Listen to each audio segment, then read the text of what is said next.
I'm very happy to be here. I remember coming to these summits back when I was at Columbia and getting more involved in HITLAB. But in terms of my path to working in this space, to working at Maven, I was always interested in healthcare, but didn't know exactly what that meant. I actually never wanted to be a clinician, which I feel like is divergent from the typical story of people who work in healthcare. But I was really interested in health policy, health equity, science journalism, focused on a lot of that during my undergrad. Realized I wanted to really focus on building and scaling solutions to issues I cared about. And for me, as a first step, that largely took the form of learning business acumen. You don't know very much as an undergrad. So I spent the first 4 years of my career as a management consultant, working across industries, learning how to work, and then pursued my MBA here at Columbia University, and really took that time to explore healthcare broadly defined. I did global health work. I had an internship with New York City Economic Development Corporation. I worked in health tech, but due to some of my professors, some of my classes, by the end of that experience, I realized I really wanted to understand how value-based care was operationalized. So what does that actually mean outside of something that's just written down on the page?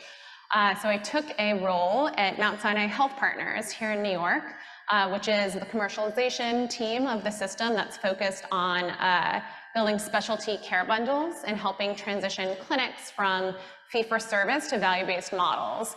It was an awesome experience. Learned so much about healthcare, but also knew that I always wanted to be at a venture-backed startup, a digital health startup, focused specifically on care model design, new models of care. So 4 years ago at this point, which is wild, I made the jump to Maven Clinic to build and scale all of the internal teams and infrastructures required to deliver virtual services, to operate a now multi-hundred network of providers across 30 plus specialties in all states in 175 plus countries. So it's been a wild ride, and I'm happy to talk a bit more about that. No, please do. I think, one of the things that everyone in the room and certainly around the world watching have been so impressed by Maven is its adoption, and just seeing patients from all over, not just the country, but around the world, using it as a platform, not just during the pandemic, but after the pandemic as well. Talk a little bit about Maven's meteoric rise in the US and then its rise around the world too. Yeah, definitely. I will say the member stories are certainly what's most motivating, helping people have access to care. So Maven, the problem it's trying to solve is access and outcomes. And I know I spoke a bit about this, but at its core, Maven is the largest virtual clinic supporting women's and family health. So what does that actually mean? A member that has access to Maven through its health plan or employer can meet with over 30 specialties that span kind of the more medical specialties you might think about, OBs, pediatricians, reproductive nurses, but they also have access to lactation consultants, sleep coaches, which is always popular with the new parents, nutritionists, physical support coaches, all in one place. You can engage with these specialists whenever you want, asynchronous care, synchronous messaging, or synchronous visits rather, and also have access to content, community, and now even a financial platform where all of your applicable covered benefits can be managed by Maven. So it's really this platform that supports you no matter where you are on your family planning journey. And this is really powerful when you think about how fragmented access is within the US particularly, and even just wait times. So I think the last time I looked, the average wait time to see an OBGYN in a US county was 30 days. You can see an OB on Maven in 30 minutes. And obviously it's never going to replace your in-person care. Like our chief medical director our medical officer likes to joke, you can't deliver a baby through a screen, which will always be true. But you have tons of questions in between, whether it's an actual second opinion or really wanting to calm your nerves in the middle of the night. That's good. You'll have to look up Teleview. Ryan, if you can talk to Jamie afterwards, Teleview is the AR/VR company that has goggles that a person can wear, and then the doctor sits on the other side of them, thousands of miles away sometimes, on a computer screen, helping the physician do a surgery maybe they've never done before, not just around the US, but in Canada and around the world. So tell us a little bit about some of the vision of what Maven looks to do over the next 5 years. Obviously, it's an industry leader. It's a vector leader within the 12 different vectors of digital health. HITLAB has identified it as one of the vector leaders for telemedicine and remote patient care. What's the vision for this over the next 5 years? Yeah. So Maven has worked so hard to expand care and access across the family planning journey. So I think when we originally launched, and we're 9 years old officially at this moment, it was really focused on maternity, and that expanded to parenting and pediatrics, and now we recently launched a menopause product and are very focused on fertility as well. So it's how do we deliver all of that care in structured care programs that actually drive the outcomes that we want to achieve. And those outcomes can be financial and cost savings. They can also be more clinical, like reduced unnecessary C-section rate, reduced NICU stays, improved mental health scoring. So I would say delivering all that care with excellence is where we are going, and making specific investments in our fertility product, and actually continuing to evolve our fertility network offering, and really leaning into international expansion. We already serve members, as mentioned, in over 175 different countries, and this requires a lot of operational nuance, whether it's content translation or in-country recruitment of providers. So again, getting that all, not even getting it right, but getting it excellent is really where the focus is. So it really is that virtual care model that we've been talking about. We saw explode during the pandemic, and a lot of the folks in the room here see virtual care as not necessarily something that's going to boom overnight or something like that, but it is going to replace a lot of what we see in healthcare over the next 10 years.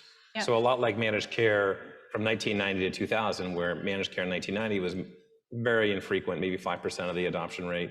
By 2000, managed care was almost 100% of US healthcare delivery. Is that what you see for virtual care and Maven over the next 10 years? By 2033, are we going to be looking at a largely virtual relationship? I don't know about largely virtual, because my personal opinion is that it does very much vary on the specialty, the condition, the relationship between a person and their holistic care team. I do think that telehealth is certainly here to stay. I think what we've been seeing is an exploration of what that means. So telehealth is this concept, and now you have synchronous care via visits, you also have via phone, you also have investments in asynchronous messaging, and I think the whole point is meeting members where they're at, and we've seen definite preferences for, do you want to be on video, do you not want to be on video, do you want it to be a message? So I think it will definitely keep growing and keep reflecting member needs and member desires.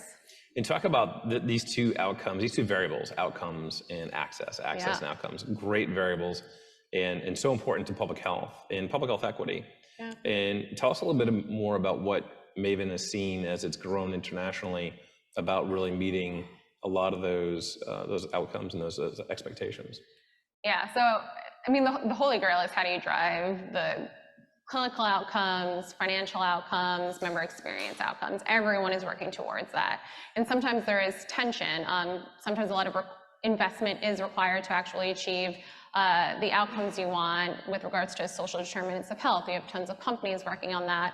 I think for us, the women's health space and the fertility space is interesting, because for a long time it was also very, very underserved, and continues to be. And I think there is investment in, for example, menopause, putting a care plan out there, making sure that people who typically feel unheard in the healthcare system, haven't had the resources they need, are getting access to specialists, feeling comfortable enough to ask the questions that they have, feeling heard, being counseled on the trade-offs of different paths forward, hit not only the actual clinical outcome of reduced stress, improved mental health scores, improved productivity, and then it's also just the member experience satisfaction outcome that we all look to strive as well.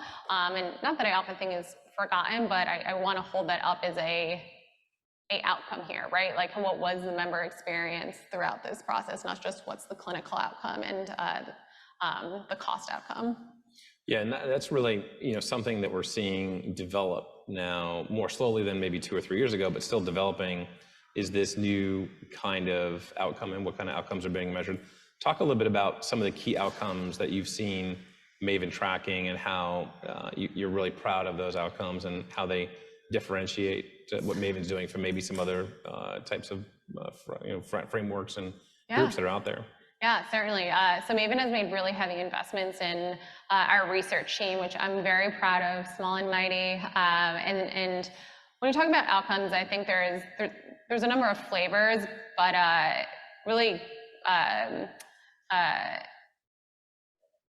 claims analysis is kind of the holy grail. So when you have a large enough client base, you can look at all the reported data, and we've seen drastically improved scoring, again, around mental health, around reduced NICU days, around reduced unnecessary C-sections. So there's kind of a few outcomes that we more closely track as it relates to women's health and family planning. But we've seen such strong improvement, which is so encouraging, particularly, again, through these holistic care plans, where I should also mention, if you're a member on Maven, when you first come into our platform, you go through a series of onboarding assessments, which will flag you for higher risk for certain areas. It might be preeclampsia, it might be mental health, postpartum depression, and then you'll be surrounded with a care team at Maven that supports all your needs. It might be a nutritionist, an OB, a mental health provider, and then you also have a dedicated care navigator, care advocate that will really quarterback your journey. So they're your very first point of contact at Maven, and will go through all your questions, all your concerns, help connect you to care, and again, be with you along the whole way. And I think this is really powerful also because it's an opportunity for that care advocate to learn more about your personal preferences. Maybe you have specific dietary needs or dietary concerns and want to meet with a nutritionist that specializes in that specific area, or you want to connect with a sleep coach that really holds up one method over another, so they can really make sure that you're able to meet with a provider that resolves your issue and meets you where you are. That's amazing. We have a few minutes left, and it'd be great to, kind of drawing the line from, undergrad to graduate school here at Columbia, and working with folks as brilliant as Carrie Chan from the business school, and then to where you are today. Soho MD has actually sponsored a group of scholarships for students and grad students and the high school students, even from the New York City area, to attend today. So for those students that are out there, what would you say to them as you saw your journey move into healthcare and digital health ultimately? What kind of words of inspiration and vision would you tell them to think about as they're looking at their career paths, and why digital health might be a good option for them? Yeah. I would say everyone that's in healthcare really wants to be here. It's a hard business, but it's so motivating to be working with people who really care. Like, so motivating. And at the end of the day, everyone I work with is here for a reason, and I would not trade that for the world. I'm still very close with people from Columbia. I was actually emailing with Carrie Chan last week about connecting one of her current students to an open position I have at Maven. So yes, there's kind of like the pure play networking side of the house, but even just surrounding yourself with people who can bounce ideas off, have a sounding board, and just kind of like up-level your path through the world is invaluable.